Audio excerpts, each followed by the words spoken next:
اللہ کے نبی پوچھیں حارث بتاؤ تم نے صبح کس حالت میں کی؟ کہا ایمان کی حالت میں۔ کہا بتاؤ تمہاری دلیل کیا ایمان کی؟ انہوں نے ایمان کی نشانیاں بتائیں۔ قرآن میں ایمان کی نشانیاں ہیں، حدیث میں ایمان کی نشانیاں ہیں، ہمیں وہ ایمان کی نشانیاں نہیں پتہ۔ ایمان جب تک متقی نہیں ہوگا میرے پیارو، اس سے میں یہ نہیں کہہ رہا ہم قرآن پڑھنا چھوڑ دیں، نہیں۔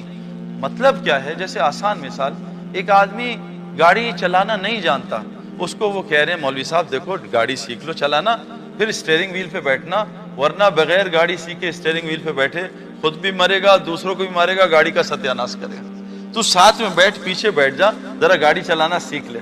قرآن یہی کہہ رہا ہے پہلے متقی بن لینا۔ دیکھو میرے پیارو، اسلام کا سب سے بڑا حکم کون سا ہے؟ نماز کا۔ کب فرض ہوئی بھائی نماز؟ 5 نمازیں معراج پہ 10 سال بعد۔ تو پہلے 10 سال کیا ہوتا رہا؟ حضور صلی اللہ علیہ وسلم کائنات کے سب سے بڑے ٹیچر تھے، انہوں نے 10 سال کیا کیا؟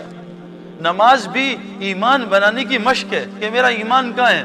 میں جو اتنی باتیں کر رہا ہوں، اتنے بیانات کر رہا ہوں، میں ذرا آج ساری رات 2 نفل پڑھنے کی نیت کروں، اللہ سارا ایمان میرے آنکھوں کے سامنے لے آئیں گے۔ جس آدمی کو موبائلوں کی محبت ہے وہ اللہ اکبر کرے گا، اس کے ہر رکعت میں نیا موبائل آئے گا، ہر رکعت میں آئے گا، میں گارنٹی دیتا ہوں۔ جس آدمی کا پراپرٹی کا کام ہوگا اللہ اکبر، اور اس کے پراپرٹی آئیں گے، یا فری ماؤنٹ میں لے لوں، ایک دبئی میں بھی خیر پراپرٹی آئیں گے۔ جس آدمی کا جو کام، کیوں؟ یہ ایمان والے کی نشانی ہے کہ جو ایمان والا جب اللہ اکبر کرتا ہے تو اس کی دنیا باہر نکل جاتی ہے، اللہ سامنے آ جاتا ہے۔ اور جس کا زبانی کلامی یا ایمان ہے کہ جی ابھی کلمہ پڑھا، وہ مسلمان ہے ماشاءاللہ، وہ اس کی وجہ سے اللہ دنیا کو چلا رہے ہیں، وہ جب اللہ اکبر کرتا ہے تو اللہ اکبر کرتے ہی اللہ کہیں نکل جاتا ہے، دنیا ساری سامنے آ جاتی ہے۔ یہ نماز ایمان کا تھرمامیٹر ہے۔ 15 سال تک کلمہ نماز، کلمہ نماز، کلمہ نماز، 6000 آیتیں کلمہ اور نماز، اور 500 آیتیں احکامات کی ہیں، یہ حرام یہ حلال، 6000 آیتیں۔ ہم نے ان 6000 آیتوں کو دل میں اتارنے کی کتنی محنت کی میرے پیاروں، بتائیں ہم۔ اور ان 6000 کو دل میں اتارنے کی محنت کیا ہے، اس کی نشانی کیا ہے کہ میرے دل میں وہ آیتیں اتر گئی ہیں؟ اس کی نشانی قرآن نے، حدیث نے کیا بتائی ہے؟ میں 99% مجمع سے الگ پوچھتا ہوں، وہ نہیں بتا سکتے۔ ہاں وہ کہتے ہیں ہاتھ یہاں رکھنا، ہاتھ یہاں رکھنا، یہ غلط وہ صحیح، اس پہ بحث کرتے ہیں۔ ایک آدمی نے مجھ سے کہا کہ سعید بھائی آپ نے نماز میں فلاں عمل نہیں کیا، آپ کی نماز نہیں ہوئی۔ میں کہا کیوں؟ کہتے ہیں آپ نے یہ عمل نہیں کیا۔ میں کہا بھائی یہ عمل تو سنت ہے، نماز سنت چھوٹ جائے تو مکروہ ہوتی ہے، نماز سے واجب چھوٹ جائے تو سجدہ سہو ہوتا ہے، نماز سے فرض چھوٹ جائے تو نماز فاسد ہو جاتی ہے۔ تو یہ جو آپ نے عمل بتائے تو فرض ہے ہی نہیں۔ میں نے کہا آپ ذرا نماز کے فرائض بتائیں تیرا۔ کہا وہ تو مجھے یاد نہیں۔ میں کہا اللہ کے بندے تو نے صرف مسائل ہی یاد کیے، کوئی فرائض کا پتہ نہیں، تیرا فرائض کون سے؟ میں کہا آپ کی مسواک نظر نہیں آ رہی۔ کہا میں مسواک نہیں کی۔ میں کہا تیری بھی نماز نہیں ہوئی، کہ مسواک تو سنت ہے کرنا۔ اللہ کے نبی نے کہا جو مسواک کے فائدے ہیں میں چاہتا تھا تم پہ فرض ہو جائے، لیکن تم پہ بوجھ کی وجہ سے میں نے اللہ اس کو فرض نہیں کرائی اللہ سے۔ میرے پیارو تبلیغ کا مقصد کیا؟ ہماری آنکھیں کھل جائیں دل کی۔ یہ آنکھوں سے حقیقت نظر نہیں آتی، یہ آنکھیں تو کمزور ہیں، یہ تو زمین آسمان کو ملتا دکھاتی ہیں، یہ تو دور سے ہائی وے کو گیلا دکھاتی ہیں، یہ تو عربوں کو صحرا کو سمندر دکھاتی ہیں دور سے، یہ تو روح نہیں دیکھ سکتی، یہ آنکھیں اللہ کو نہیں دیکھ سکتی۔ یہ دل کی آنکھیں جو نورانی کرنا موت سے پہلے ضروری ہے۔ جب دل نورانی، حدیث میں آتا ہے نہ مومن دھوکہ کھاتا ہے نہ مومن دھوکہ دیتا ہے۔ کتنا دھوکہ اس وقت مسلمانوں کو ہو رہا ہے، یہ مومن ہے؟ اللہ کے نبی کی بات غلط ہو سکتی ہے بھائی؟ ہر مسلمان دوسرے مسلمان کو ٹوپی پہنا رہا ہے، کیوں؟ اس کی بھی وجہ ہے۔ 2 چیزیں ہوتی ہیں، یا ٹوپی پہننا یا ٹوپی پہنانا، تیسری چیز ہے تو مجھے بھی بتا دیں، یا یہ ٹوپی پہنے گا یا ٹوپی پہنائے گا۔ جب سے مسلمانوں نے ٹوپی پہنا چھوڑی، ٹوپی پہنانا شروع کر دی، ڈرتے ہیں لوگ مسلمانوں سے کاروبار کرتے ہیں۔ میرے جتنے دوست ہیں پاکستان میں جو بڑا کام کرتے ہیں، سارا کاروبار غیر مسلم سے کرتے ہیں، کیوں میرے پیاروں؟ مومن نہ کبھی دھوکہ کھاتا ہے نہ کبھی دھوکہ دیتا ہے، یہ مومن کی علامت ہے، یہ اللہ کے نبی نے فرمائی ہے۔ تبلیغ کی محنت ہے انسان کی دل کی آنکھیں کھل جائیں، اس کو باطل اور حق میں تمیز نظر آنے لگے۔ آج ہم تقریر سن کے گمراہ ہو رہے ہیں، کیا تقریر کرتا ہے، کیا تقریر کرتا ہے۔ حضور صلی اللہ علیہ وسلم تو 10 منٹ سے زیادہ بات نہیں کرتے تھے۔ موسیٰ علیہ السلام تو زبان ان کی ٹھیک نہیں تھی، لیکن ہارون علیہ السلام کو لیا کہ اللہ یہ بات کرے گا فرعون سے، میں بول نہیں سکتا صحیح۔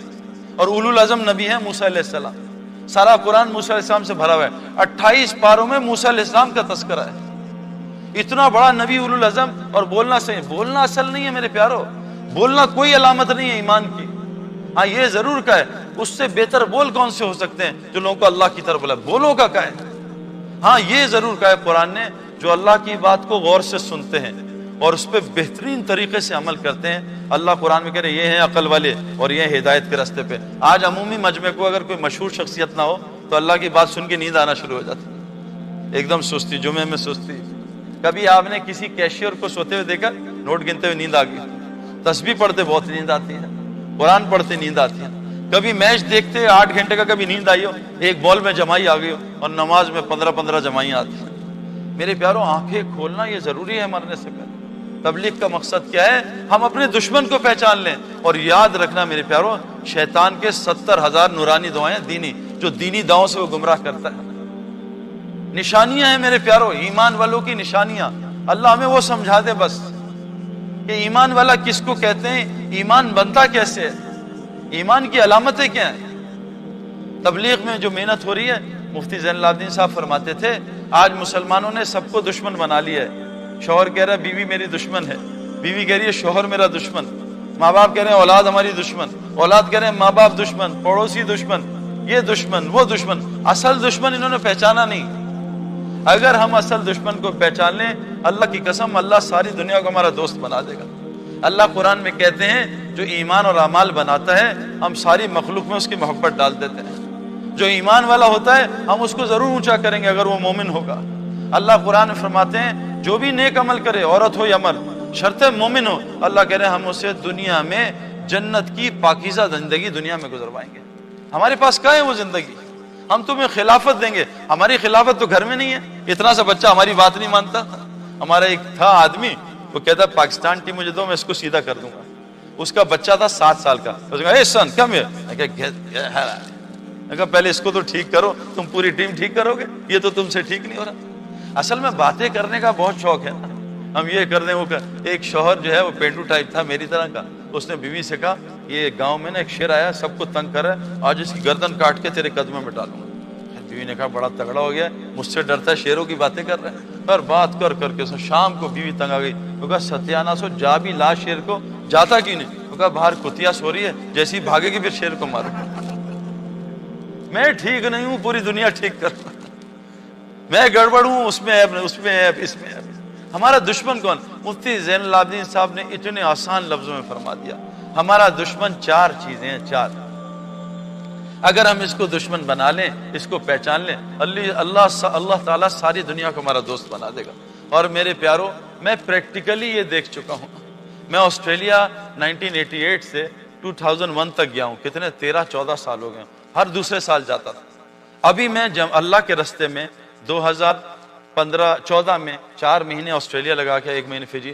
میں آپ کو بتا نہیں سکتا، ایئرپورٹ سے لے کر آسٹریلیا کے جو 3-4 مہینے ہم نے گزارے ہیں، جتنی محبت اللہ نے کرائی ہے میرے خواب میں بھی نہیں دیکھ سکتا میرے ساتھ۔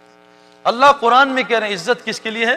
کرکٹر کے لیے یا پریزیڈنٹ کے لیے نہیں، اللہ، رسول اور مومنین کے لیے۔ تو مومن بن جاؤ، پھر دیکھو اللہ کیسے